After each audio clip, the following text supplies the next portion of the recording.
2 years ago my house burnt to the ground after being struck by lightning. Thankfully it was during the day, so our 3 kids were at school and my husband and I were at work. We lost everything, but we were safe. It took almost 11 months for the insurance to pay out. The insurance covered 1 month worth of hotel stays, but after that we were made to fend for ourselves, and the only option we had was to move in with my SIL. She tells us we can have her spare room and her office space. Since she used neither of the rooms, and her stipulations was we needed to purchase all of our own food and pay her $100 a week. By week 3 all of that changed. She then decides we need to pay her $250 a week and we can only use 1 room.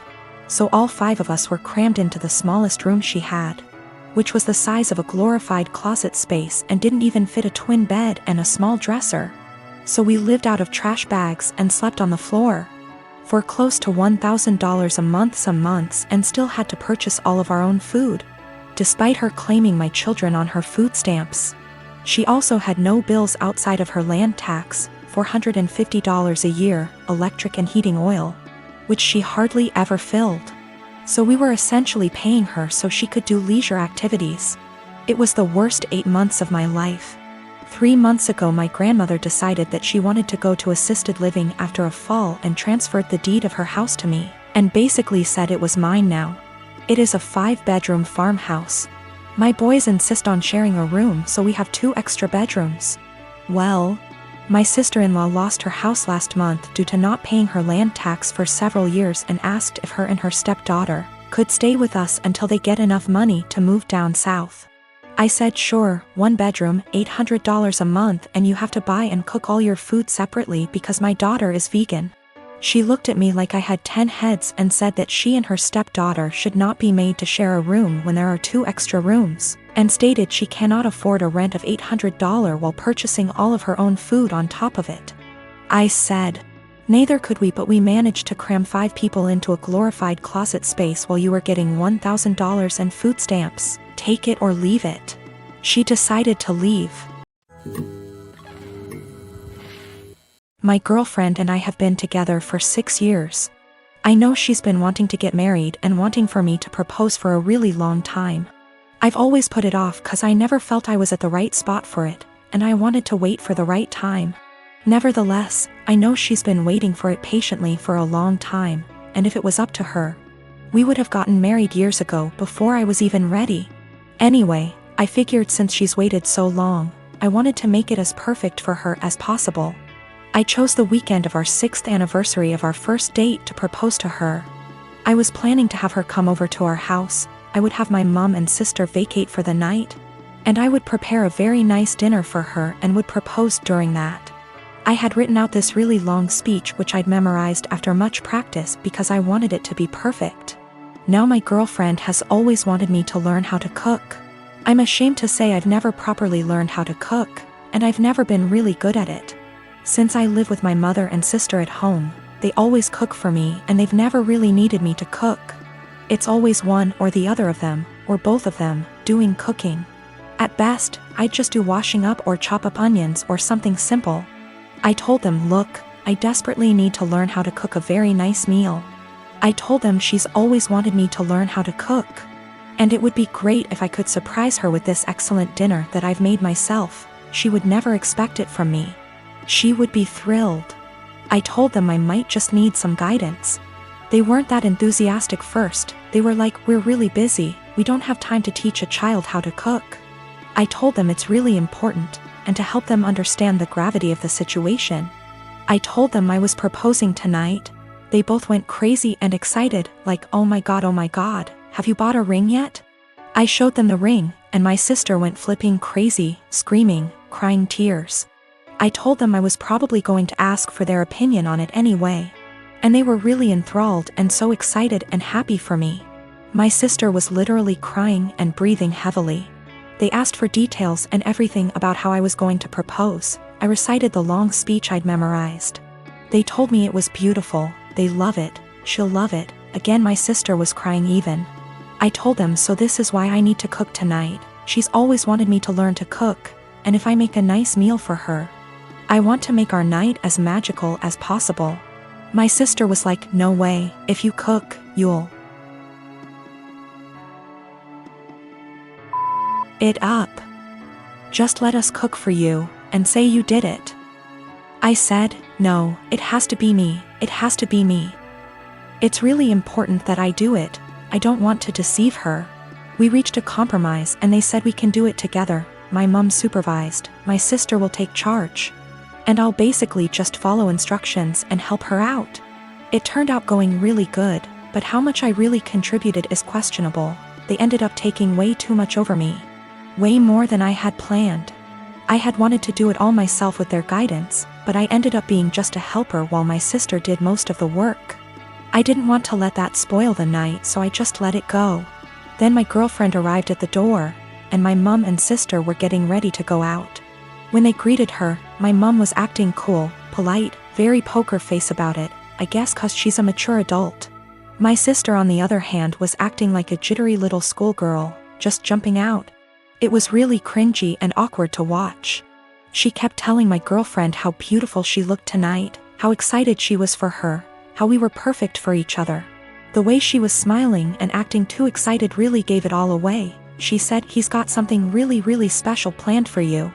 I kept trying to push her out the door and telling her to shut up, but she just wouldn't, and she kept chatting to my girlfriend. I wanted to push her out, but my girlfriend told me I was being rude to her, and I should let the talk. I just sighed and knew it would end badly, but my sister kept being as unsubtle as possible. I really wish I could be a fly on the wall here tonight, you are so lucky, if only you knew. My girlfriend was then, is he going to propose? My sister didn't say yes, or no. She just gritted her teeth in a big smile like SND just started screaming and crying and hugging me, suffocating me. My mom was trying to pull my sister away, but she just started screaming, show her the ring. Show her the ring. I told her to seriously shut up, and that my mom was clearly waiting for her, but she kept shouting, show her the ring. I tried to explain to them that this really wasn't the way I had planned it. I wanted to do it when we were alone and I had a long speech planned. They both just wanted to see the ring. I said, can I at least say the speech? My sister was like, you should let him say it, it's a really beautiful speech. I started and I'd barely got 2 sentences in when she interrupted me and was like, actually it's 2. Long, you can say it later, just show her the ring. I wanted to wait until we were alone so I could say the speech and then show the ring, but they were both literally screaming at me to show them. I told my sister she'd already seen it, she said she wanted to see it again, and my girlfriend told me I had to show it to her now. I showed them the ring again and they both started shouting and screaming. They literally both jumped on me and pinned me to the couch like a lion grappling a dying elephant, and ripped the ring from my hand like a lion tearing meat from its prey. I told them to get off, they were suffocating me. But they were both literally hugging me to death while screaming like hyenas into my ears. It was like WWE or something, it was unreal. I tried to pull away but they were both just hugging and kissing me and screaming into my ears, clawing at me and the ring like rabid animals, squeezing and suffocating me. My mother did nothing to help. She just stood there laughing as I went down. I realized they were mainly interested in the ring, so I let them have it and crawled away to the side of the couch where I could breathe properly. I felt the evening was ruined already. I had nearly just been clawed to death. I didn't know if my clothes were ripped. My hair was completely messed up. I had both their lipsticks smudged on my face from their dual hyena attack. And my clothes were a complete mess now. It was an infuriating mess of a situation and I felt gross. I just sat quietly there for at least 2 hours while my mother, girlfriend, and sister sat together looking at the ring, talking and chatting amongst themselves and acting like I wasn't there. The entire evening was ruined. My mom and sister were meant to be going out for the night. They didn't even leave once and were there the entire time. The food that I had made was getting cold. I told them dinner was getting cold. They all said they weren't hungry and just sat there looking at the ring, obsessing over it like they are Gollum or something. Me, the boyfriend, the groom, may have as well been invisible. They were all completely ignoring me, pretending like I wasn't there. I had planned this perfect evening between my girlfriend and I where I could propose. I'd been preparing it for such a long time. It was completely hijacked by my mother and sister. My sister spoiled it and didn't even feel bad about it. Worst of all, my girlfriend didn't even seem to mind. I told her this wasn't the evening I had in mind. She didn't care. she was too excited about the fact we're finally engaged. I didn't even get a chance to say my speech. She was like, "Don't worry, you can say it tomorrow, I'm too tired now." It really hurt my feelings. I don't think she understood how sad that made me feel. My girlfriend didn't even seem to care that it wasn't even really me who proposed to her, and the way my sister was acting. You'd think like she was the one getting married. This entire evening I'd planned out for so long. I'd been entirely cut out of it. Sidelined. Reduced to a spectator. After we finally did have the dinner, I asked my girlfriend if we could spend some time together in bed before she goes back home for the night. She was like, "We can't. Your mom and sister are here. We can't just leave them." I told her they weren't even meant to be here. They were meant to have gone out tonight. And they both were like, Yeah.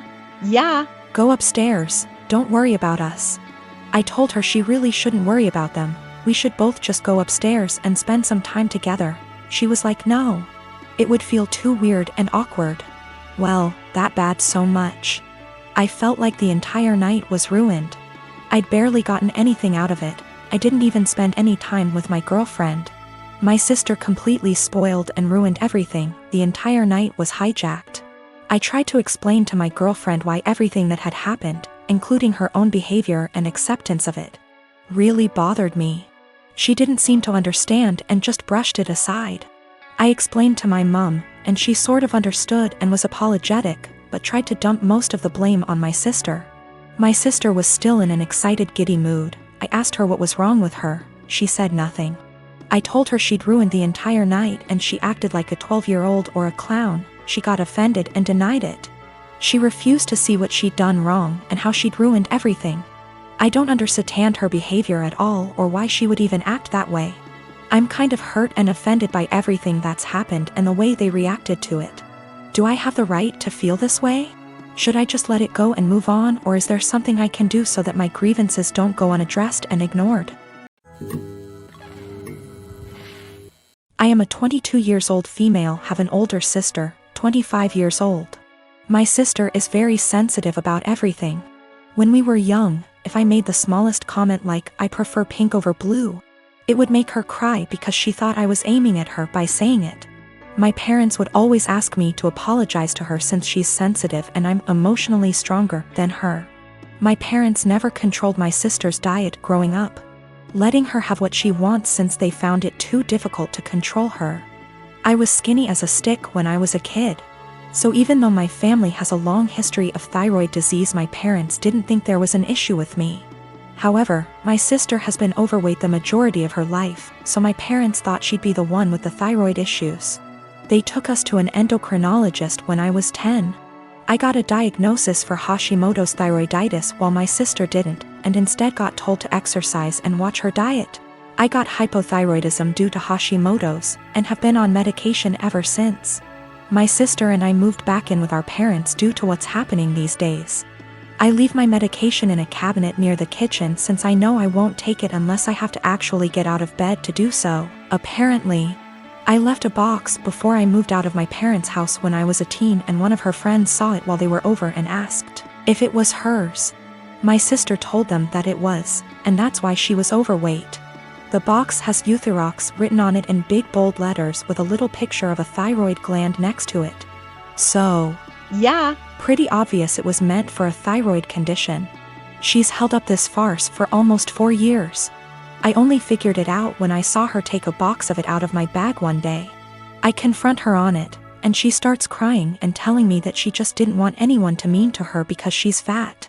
She also says that it's not fair that the one with the normal weight gets the thyroid disease. I tell her to knock it off, and that she can't lie to get sympathy from people.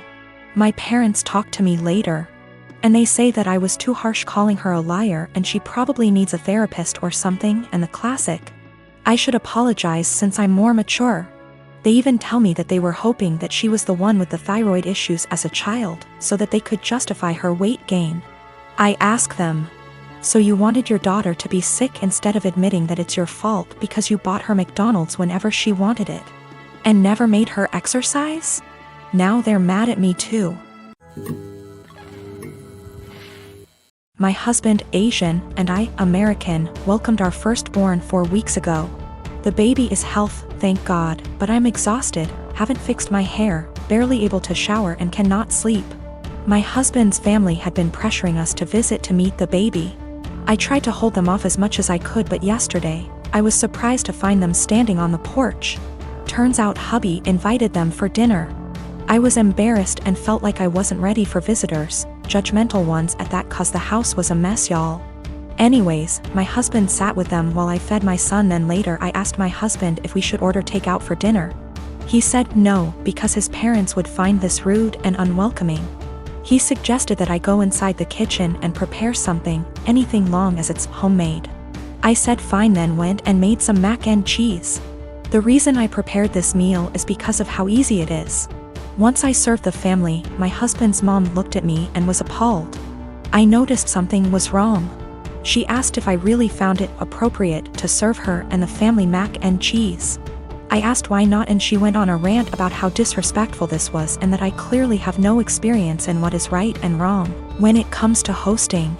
I said, excuse me? Who said I signed up to host an expected visit from them? And she took it as in I didn't want them there. Her husband said they were just there to finally see the baby that I kept them from seeing for an entire month. That's a whole month of his life they missed out on. We had an argument and they decided to go home. My husband said that deciding to serve his family mac and cheese was more offensive than serving them nothing at all. I told him I was too exhausted to cook their traditional feasts that I was forced to learn from his mom. He took offense and said that I was being mean and disrespectful towards not only his family but his culture. I went inside the bedroom to stay with my son. My husband stayed on the phone with his family for an hour, then kept giving me the cold shoulder, and refused to eat what I cook in support of his family. I understand how some guests might find it offensive, especially his family, but I was just trying to make a quick homemade meal like my husband wanted.